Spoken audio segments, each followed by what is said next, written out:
ओम शांति दीदी मोर चारिटा क्वेश्चन रहा एक्चुअली मोर चार्टा क्वेश्चन आमर भाई भौणी मैंने पचारुले मे भी आमर आउटसाइड ना तो इनसाइड भाई भौणी हो पारती आप बहुत भावी चिंती सवाल उत्तर देवे जड़े भाई पचारुले आपण ये जो भगवान अच्छा शिव अच्छा ताको आपण बाप कहले टीचर कहले सद्गुरु कहले भाई कहले स्वामी कहले लास्ट को स्वामी कहीदेले माने बेसिकली आपण बाहाई पड़ला जहाँ को बापा अली कहले जहाँ को बाबा अली कहले जहाँ को पिता अली कहले ताको आगे माने विवाह करदेले तो यहाँ तो माने गोटे अशास्त्रीय जोड़ा को आपन को शास्त्र नॉलेज नहीं बोली कह मत यार रिप्लाई देवे एगेन सत्ययुग केबे आसीबो 3 नंबर हूँ आमर जोग केमती लगे जोटा कि आमर भाई भौणी मैंने पचारुले जोग लगुनि अलरेडी आपरे क्लास होती एगेन से मैंने जाना चाहते आप सर्टकट यार रिप्लाई देवे हाँ आउ गोटे थी धला लुगा कम पिंधुंट आपण आश्रम देखा बहुत जन माता माने झील मैंने धला लुगा पिंधुंट किंतु आम हिंदू शास्त्र रे स्वामी मरला पर स्त्री लोक मैंने आमर धला लुगा पिंधि था किंतु आपण तो रोज धला लुगा पिंधि था यार मतलब कौन दीदी माने ए सब किसी आम हिंदू धर्म को परंपरा को विरोध होनी तो ये सब। ओम शांति। फर्स्ट क्वेश्चन जोग केमती लगे जोग अर्थ जोड़िबा जोड़िबा अर्थ मन को आम अन्य सहित जोड़िबा जोग माने आम साधारणतः कौन भावुं फिजिकल एक्सरसाइज को भावुं जोग किंतु एठी जो शिखाऊँ राजयोग अर्थात मेंटल एक्सरसाइज अर्थात मन द्वारा आम शरीर को मध्य निरोगी रखिपर मन द्वारा आम संपत्ति मध्य रोजगार करें कहीं जो मन को जीतिदेला से जगत को जीतिदेला मन द्वारा आम निजर कर्म इंद्रिय कंट्रोल करें मन द्वारा आम बुद्धि को सठिक करके राइट टाइम रे राइट डिसीजन नहीं पारिया मन द्वारा आम निजर स्वभाव संस्कार को मध्य परिवर्तन करें मेन हूँ मन मन गोटे बेलगाम घोड़ा परी जमी घोड़ार जब लगाम न से घोड़ा कौटी नहीं कचाड़ तार किसी ठिकना नहीं तेणु प्रत्येक घोड़ार गोटे लगाम देखा सेमिति ए मन को कंट्रोल करने हूँ जोग मेडिटेशन कहीं ये मनटा हूँ सूक्ष्म ए सूक्ष्म मन को मेडिटेशन केमती कंट्रोल करना मन को जमी गोटे छोट पिला अच्छी गोटे किसी जदि सी ताकू सेमती छाड़ीदेव ना से कौन ना कौन खेलुव घाटुव पकाउव दौड़ुव आसुव जाऊँ कि जदि गोटे कमटी दिखाई से कम से लगी ठीक सेमती आम जदि मन कि कौन लगेबानी से चारिआडे भटकु कहीं मन कि न भाभी केबे भी रही से किसी ना कि भाव निश्चय ताऊ जदि किसी दबा ताले से एकाग्र हम जदि किसी वर्क न दबा तो छोट पिला परी से चारिआडे भटकु था तो मन गोटे छोट पिला परी पिला को जमी कंट्रोल कर रागुंट के हसी हसी कंट्रोल करमती मन रूप को पिला को आम कंट्रोल करार अच्छी तो केमती कंट्रोल करिया मनटा को फाँसी झुले देवार अच्छी फाँसी झुले दा अर्थ कौन फाँसी दौड़ीटा ऊपर रोचे ना तो परमात्मा भगवान कौटी अच्छे ऊपर अच्छा परमात्मा सहित जो मनटा को जोड़ी दबा ताले जमी फाँसी देदेले देहटा स्थिर हो जाऊँगी बुद्धि जो परमात्मा सहित जोड़ी दौचु मनटा आमर स्थिर हो जाऊँगी समस्ते तो जानूँ भक्ति करिया समस्ते करुचु किंतु भगवान पाखे मन लगुनि हेले मन कहीं लगुनि जोड़िबा केमती चाहूँ तो मेडिटेशन करने बसुचु हेल्थ तो निद पलि आसी नतले माइंड कुआड़े कुआड़े डाइवर्ट हो जाऊँगी निद पलि आसी फास्ट निद कहीं आसी ना जो आम मेडिटेशन करिया बसचु आम हृदयर सबू कथा मने मने सबू बाबा को कहीदे जमती कहीदे मनटा पूरा खाली हो जो खाली होपर शोई पड़ुंट एवं मेडिटेशन कौन कौची ना जो खाली करदेल एथर सीढ़ी चढ़ियार अच्छी वेस्टेज जा खाली करदेल वेस्टेज खाली करदेला जमी गोटे डब्बा अच्छी डब्बार जदि किसी जिनस नहीं साइंस कौन कौच ता भितर पवन अच्छी एयर अच्छी सेमती जदि आम मनटा खाली छाड़देले माने जमी एयर आसीगला जमी पेटटा खाली रहा माने गैस हो पेटरे पवन पशि हवा आसी ताकू गैस्ट्रिक सी भी गोटे रोग होगा ना सेमती मन को जदि खाली छाड़ले सब कहीदेले खाली छाड़ले माने निद पलि आसी एबे ताकू कौन करे ता भितर भरियार अच्छी भल जिनस भरियार अच्छी सी है मेडिटेशन ହେଲେ ଭଲ ଜିନିଷ ଭରୁଛୁ, ହଁ ଆମେ ତ ଭରୁଛୁ, ଆମେ ତ ମୁରଲି ଶୁଣୁଛୁ, ଜ୍ଞାନ ଶୁଣୁଛୁ, ଭାବୁଛୁ, କିନ୍ତୁ ହେଲେ ବି ନିଦ ପଳେଇ ଆସୁଛି। କାହିଁକି? ମନ ଆଉ ବୁଦ୍ଧି ଦୁଇଟାକୁ ଏକାଗ୍ର କରିବାକୁ ପଡ଼ିବ। ମନରେ ଗୋଟେ ଭାବିଲା ବେଳେ ବୁଦ୍ଧିରେ ତାକୁ ଭିଜୁଆଲାଇଜ୍ କରିବାର ଅଛି, ଦେଖିବାର ଅଛି, ତାହେଲେ ଆମ ମନଟା ଏକାଗ୍ର ହେବ। ମୁଁ ମନରେ କହୁଛି ଘରକୁ ଯିବି, ଦେଖିଲା ବେଳୁ ମୋ ଆଖି ଆଗରେ, ମୋ ବୁଦ୍ଧିର ଆଖିରେ ହସ୍ପିଟାଲ ଆସୁଛି, ତ ମାଇଣ୍ଡଟା କନସେନ୍ଟ୍ରେଟ୍ ହେବ କି? ଘର କହିଲେ ଘର ଆସିବାର ଅଛି, ଯଦି ହସ୍ପିଟାଲ ପଳେଇ ଆସିଲା ମୁଁ କନଫ୍ୟୁଜ୍ ହେଇଯିବି, ଘରକୁ ଯିବି ନା ହସ୍ପିଟାଲ ଯିବି ବୋଲିରେ। ତ ଯେଉଁ ଜିନିଷଟା ଆମେ କହୁଛୁ ସୂର୍ଯ୍ୟ, ମାନେ ଆମ ଆଖି ଆଗରେ ସୂର୍ଯ୍ୟ ଦେଖାଯିବାର ଅଛି, କାହାର ବି ନାଁ ନେଉଛୁ, କୌଣସି ବି ଜିନିଷ ଆମେ କହୁଛୁ ମାନେ ସେ ଜିନିଷଟା ଆମର ବୁଦ୍ଧିର ଆଖିରେ ଦେଖାଯିବାର ଅଛି, ତାହେଲେ ମନଟା ସେଇଠି ଏକାଗ୍ର ହେଇପାରିବ। ଏକାଗ୍ର ହେଇଗଲା ମାନେ ଆମେ ଚାହିଁଲେ ମଧ୍ୟ ଭୁଲି ପାରିବାନି। ଏବେ ସୂର୍ଯ୍ୟ ବୋଲି କହିଲେ ନା, ଏବେ ଯେମିତି ମୁଁ କହିବି ଯେ ପତାକା, ପିଲା, ପକ୍ଷୀ, ଆକାଶ, ବଗିଚା, ଏ ପାଞ୍ଚଟା ମୁଁ ଲାଇନ୍ରେ କୁହ ବୋଲି କହି ତୁମକୁ, କେମିତି ମନଟା ଏକାଗ୍ର କରିବ? ପାଞ୍ଚଟା ଯାଏ କେମିତି ମନେ ରଖିବ? ନାଇଁ, ପାଞ୍ଚଟା ଯାଏ କେମିତି ମନେ ରଖିବ ତାକୁ ଗୋଟେ ଭିଜୁଆଲାଇଜ୍ କରିବାର ଅଛି। ପତାକା, ପିଲା, ଗୋଟେ ପିଲାଟି ଗୋଟେ ପତାକା କାଇଟ୍ ଧରିଥିଲା, କେଉଁଠି ଥିଲା? ଗୋଟେ ବଗିଚାରେ ଅଛି। କୁଆଡ଼େ ଉଡ଼ୁଛି? ଉପରକୁ ଉଡ଼ୁଛି। କେଉଁଠି? ସେ ଉପରୁ ଦେଖିଲେ ଆକାଶ ଦେଖାଯାଉଛି, କେତେ ପକ୍ଷୀ ଆକାଶରେ ଉଡ଼ୁଛନ୍ତି। ଏବେ ଆଉ ଥରେ ପଚାରିଲେ ପାଞ୍ଚଟା ୱାର୍ଡ଼ ତୁମେ କହିଦେବ, କିନ୍ତୁ ଯେମିତି ଭିଜୁଆଲାଇଜ୍ କରିବନି, ଆଉ ଥରେ କହିଲେ କ'ଣ କହିଲେ ଏମିତି ଭାବିବ, ମାନେ ଲିଙ୍କ କରିଦେଲେ, ପାଞ୍ଚଟା ଜିନିଷ ଲିଙ୍କ କରିଦେଲେ, ତାକୁ ଗୋଟେ ପିକ୍ଚର କରିଦେଲେ ଆମ ଆଖି ଆଗରେ, ମାନେ ସେଇଟା ଆମର ପୁରା ମେମୋରିରେ ପ୍ରିଣ୍ଟ ହେଇଗଲା। ଏବେ କ'ଣ କେତେବେଳେ ପଚାରିଲେ ମଧ୍ୟ ସେ ଜିନିଷଟା ତୁମେ କହିଦେବ, ହେଲେ ମେମୋରି ପାୱାର ବଢ଼ିଗଲା ଆମର। ଯେଉଁଟା ଭାବୁଛୁ ସେଇଟା ଭିଜୁଆଲାଇଜ୍ କଲେ ସେଇଟା ଆମର ମେମୋରିରେ ପ୍ରିଣ୍ଟ ହେଇଯାଉଛି। ଏ ଜିନିଷ ବିଷୟରେ ଯେମିତି ଠିକ୍ ସେମିତି ପରମାତ୍ମା ଆମକୁ ଯେଉଁ ଶିକ୍ଷା ଦେଉଛନ୍ତି ତାକୁ ମଧ୍ୟ ଆମେ ଭିଜୁଆଲାଇଜ୍ କରିବା। ଯଦି ଭିଜୁଆଲାଇଜ୍ କରିବା ତାହେଲେ ଆମ ମାଇଣ୍ଡଟା ସେଠି କନସେନ୍ଟ୍ରେଟ୍ ହେବ, ଆମ ପରମାତ୍ମା ସହିତ ଯୋଗ ଲାଗିବ। ଯୋଗ ପାଇଁ ଦୁଇଟା ଜିନିଷ ମେନ୍ ଆବଶ୍ୟକ, ମୁଁ ଶରୀର ନୁହଁ, ମୁଁ ଆତ୍ମା। ମୁଁ ଯୋଗ କାହା ସହିତ ଲଗାଉଛି? ପରମାତ୍ମାଙ୍କ ସହିତ। ମୁଁ ଆତ୍ମା ଜ୍ୟୋତିବିନ୍ଦୁ, ପରମାତ୍ମା ମଧ୍ୟ ଜ୍ୟୋତିବିନ୍ଦୁ। ଆତ୍ମା ଜ୍ୟୋତିବିନ୍ଦୁ ରୂପରେ ପ୍ରଥମେ ନିଜକୁ ଭିଜୁଆଲାଇଜ୍ କରିବାର ଅଛି।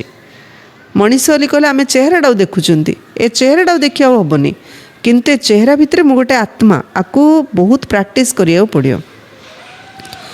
ଏକ, ଦ୍ୱିତୀୟରେ ମୁଁ ଆତ୍ମା, ପରମାତ୍ମା ଜ୍ୟୋତିବିନ୍ଦୁ ସହିତ ମୁଁ ମିଶୁଛି, ଜ୍ୟୋତି ସହିତ ମୁଁ କଥା ହେଉଛି, ଜ୍ୟୋତି ସହିତ ମିଶୁଛି, ଜ୍ୟୋତିଠୁ ଶକ୍ତି ନେଉଛି, ଏଟାକୁ ମୋତେ ଭିଜୁଆଲାଇଜ୍ କରିବାର ଅଛି।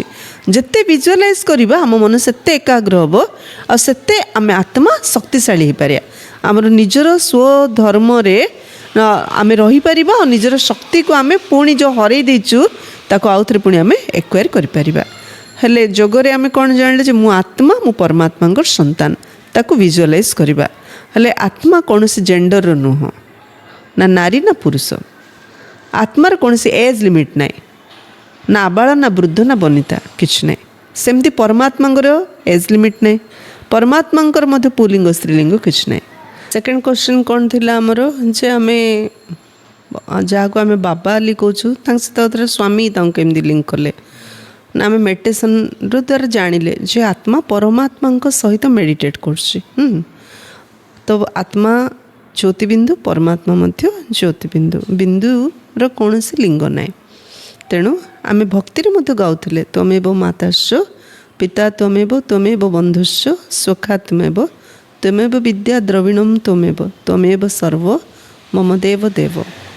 ଅର୍ଥ ପରମାତ୍ମାଙ୍କ ସହିତ ଆମେ ସର୍ବ ସମ୍ବନ୍ଧ ଯୋଡ଼ିପାରିବା। ସର୍ବ ସମ୍ବନ୍ଧ, ସେ ମା ବି ହେଇପାରେ, ବାପା ବି ହେଇପାରେ, ଭାଇ ବି ହେଇପାରେ, ସ୍ୱାମୀ ବି ହେଇପାରେ। ଏଇଟା ମନର ସମ୍ବନ୍ଧ ନା, ଏଇଟା ଶାରୀରିକ ସମ୍ବନ୍ଧ ନାହିଁ। ଯେତେବେଳେ ଶରୀରକୁ ଆସୁ ସବୁ ଲିମିଟ୍ ହେଇଯାଉଛି, କିନ୍ତୁ ମନରେ କିଛି ଲିମିଟ୍ ନାହିଁ। ଆତ୍ମା ପିଓର, ପରମାତ୍ମା ପିଓର। ହେଲେ ଏଇଟା ଆତ୍ମିକ ସ୍ଥିତି ରହିବାର ଜଣେ ଯଦି ଅଭ୍ୟାସ କରିବ ତ ପରମାତ୍ମାଙ୍କ ସହିତ ରିଲେସନ୍ କେମିତି ଯୋଡ଼ିବ ସେ ଜାଣିପାରିବ। ମୀରା କହୁଥିଲେ ମୁଁ ଯୁଆଡ଼େ ଦେଖିଲେ ମୋତେ କୃଷ୍ଣ ହିଁ କୃଷ୍ଣ ଦେଖାଯାଉଛନ୍ତି। ମୀରା ଶ୍ରୀକୃଷ୍ଣଙ୍କୁ ନିଜର ସ୍ୱାମୀ ରୂପରେ ଗ୍ରହଣ କରିଦେଇଥିଲେ।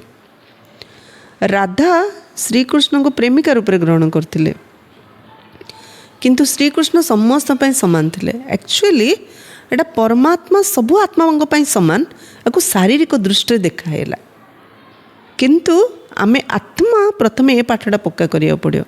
आमे आत्मा परमात्मा पाखु आसु खाली ये अभिनय करने तो अभिनय आम एमती बुड़ी जाऊँ सब जिन आम फिजिकाली ही देखुचु आम जदि एटर्नाल आत्मा को देखा अविनाशी आत्मा को देखा ताहले आम बुझीपर जे प्रकृति में आम समस्ते आत्मा नारी जड़े परमात्मा अच्छा पुरुष कहीं से सर्वशक्तिमान केबे मध्य पतित होना आमे जन्म मरण चक्र आसिक पतित हो जाउछन्ति तेणु से ही से शिव पार्वती को अमर कथा शुणै देखाई ना शिव को सब शंकर रूप देखाला भक्ति रे आ शंकर को सब सिंपल देखाला हाँ सी तो अर्ध नारीश किंतु अन्य देवता माने पीतवास ड्रेस आउ अलंकार सुसज्जित देखौछन्ति किंतु शंकर को सब मशाणी रे आउ विभूति लगे थे आउ माने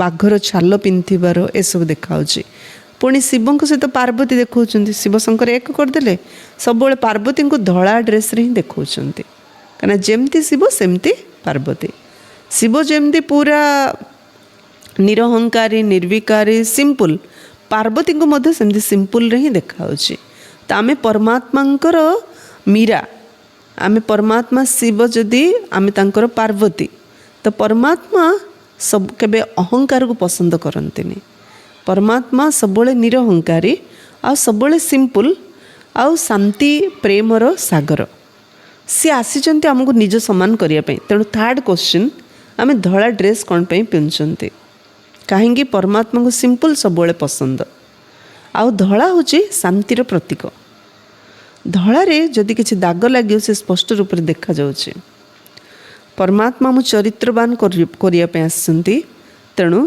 ड्रेस सेमती धड़ा मनटा मध्य सेमती धड़ा करने मु शिक्षा दौरान नेक्स्ट जिते दुनिया किए चली जाऊँगी ताकू धड़ा कपड़ा ही घोड़े दौरान अर्थ धड़ा हूँ वैराग्यर प्रतीक बंची थाऊ थाऊ आमे दुनिया जमती मरीगलु तेणु ये हिंदू धर्मर अवमानना नुह भाई माने धड़ा ड्रेस पिंधुन ना नहीं धड़ा पोशाक पिंधुन ना यदि भाई माने पिंधिपारे भौणी मैंने कहीं न पिंधिपारे कारण ये गोटे यूनिवर्सिटी जमी पिलाने स्कूल जाऊँच कॉलेज जाऊँच यूनिवर्सिटी जाऊँच तार जो यूनिफॉर्म से पिंधुन ना आम धर्मर से आम एटा पिंधुनी कले हम कि नाई साधारणतः मुस्लिम धर्म से माने कलार बुर्खा पिंधाउछन्ते किंतु यदि स्कूल कॉलेज जाऊँ से यूनिफॉर्म से पिंधि जाऊँ ना तांको कलर ड्रेस पिंधिनी ना सेमती ये मध्य आम गॉडली यूनिवर्सिटी एठर यूनिफॉर्म होची व्हाइट तेणु आम व्हाइट पिंधु थर्ड एटा क्वेश्चन फोर्थ क्वेश्चन सत्ययुग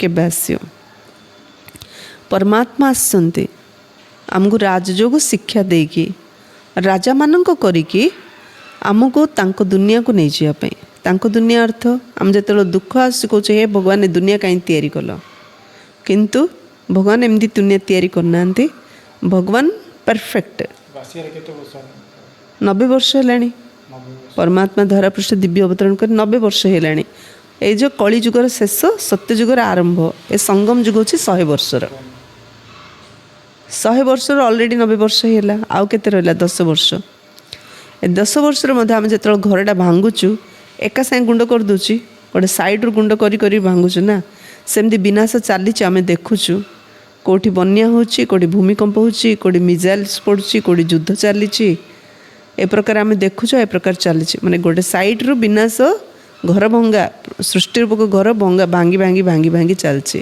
माने हाँ एबे सत्यजुग आसीबो कौन ऑलरेडी आरंभ है माउंट आबू जो ये आखिरे स्वर्ग देखिबो परमात्मा अवतरण भूमि माउंट आबू राजस्थान जदि जमती आम नरकर सीन देखुचु ना जोड़ी युद्ध है जोड़ी भूमिकंप है जोड़ी बात्या है सेठी केते लोक मरुचंती कष्ट पाउचंती सेला नरक ना माने रौरव नरक सेमिति यही समय चलो माउंट आबू देख हेडक्वार्टर राजस्थान ये आखिरे तुम स्वर्ग देखिबो समस्ते केते सुखरे शांति आनंद अच्छे तो नरक विनाश हो चलचे स्वर्ग तैयारी हो चलचे तेणु कम मुहूर्त आमर शेष समय आसे आम जाना तेणु सब भाविबा जे 10 वर्ष नुह किंतु प्रति मुहूर्त आम जीवन शेष मुहूर्त आ जिते आम बाबांकर श्रीमत रे चलवा जिते जोग साधना करवा ଏଇ ଜନ୍ମରେ ଏଇ ଜୀବନରେ ଏଇ ସମୟରେ ହିଁ ଆମେ ସ୍ୱର୍ଗର ସୁଖ ଅନୁଭବ କରିପାରିବା। ସ୍ୱର୍ଗ ଆସିବ ମାନେ ସ୍ୱର୍ଗର ଯେଉଁ ସିନ୍ ବାବା ବର୍ଣ୍ଣନା କରୁଛନ୍ତି ମୁରଲୀରେ, ସେ ତ ନିଶ୍ଚୟ ଆସିବ, କିନ୍ତୁ ସେ ସ୍ଥୂଳ ବସ୍ତୁ ନ ଆସିବା ପୂର୍ବରୁ ଆମେ ମାନସିକ ସ୍ୱର୍ଗର ସୁଖ ଏଇଠି ଆମେ ଅନୁଭବ କରିପାରିବା। ଆତ୍ମା ପବିତ୍ର ହେଲେ ତ ଶରୀର ପବିତ୍ର ହେବ, ଶରୀର ପବିତ୍ର ହେଲେ ତ ସଂସାର ପବିତ୍ର ହେବ, ସ୍ୱର୍ଗ ଆସିବ ନା। ତେଣୁ ମୋତେ ପ୍ରଥମେ ସ୍ୱର୍ଗ ସ୍ଥାପନା କରିବା ପାଇଁ ମୋର ମନସ୍ଥିତିକୁ ସେପରି କରିବାର ଅଛି, ତାହେଲେ ମୁଁ ଜାଣିବି ଯେ ପ୍ରକୃତରେ ସଂସାରରେ ସ୍ୱର୍ଗ ଆସିଗଲା। ନେକ୍ସଟ ମୋତେ 2 ଜଣ ଭଉଣୀ ପ୍ରଶ୍ନ କରିଥିଲେ ଯେ ଭଉଣୀ ଆମମାନଙ୍କ ପାଇଁ ଗୋଟେ କ୍ଲାସ୍ କରନ୍ତୁ। କୁମାରୀମାନେ ବାହା ନ ହେଇକି ବ୍ରହ୍ମାକୁମାରୀ ହେଇକି ଅଛନ୍ତି, ଜବ୍ କରୁଛନ୍ତି, ଆମକୁ କେମିତି ଟିକେ ଉମଙ୍ଗ ଉତ୍ସାହ ଆସିବ ଟିକେ କୁହନ୍ତୁ ବୋଲି କହିଥିଲେ। ହେଲେ ମୁଁ କହିବି ବାବା କହୁଛନ୍ତି 2ଟା ସହଯୋଗ ବାବାଙ୍କୁ ନିହାତି ଦରକାର। ବାବା କହୁଛନ୍ତି ଯୋଗୀ ବି ହୋଲି ବି ଯୋଗୀ, ଯୋଗୀ ହୁଅ ପବିତ୍ର ହୁଅ। ଆମେ ସମସ୍ତେ ଆତ୍ମା, ଆମ ରୋଲ୍ ସମସ୍ତଙ୍କର ୟୁନିକ୍।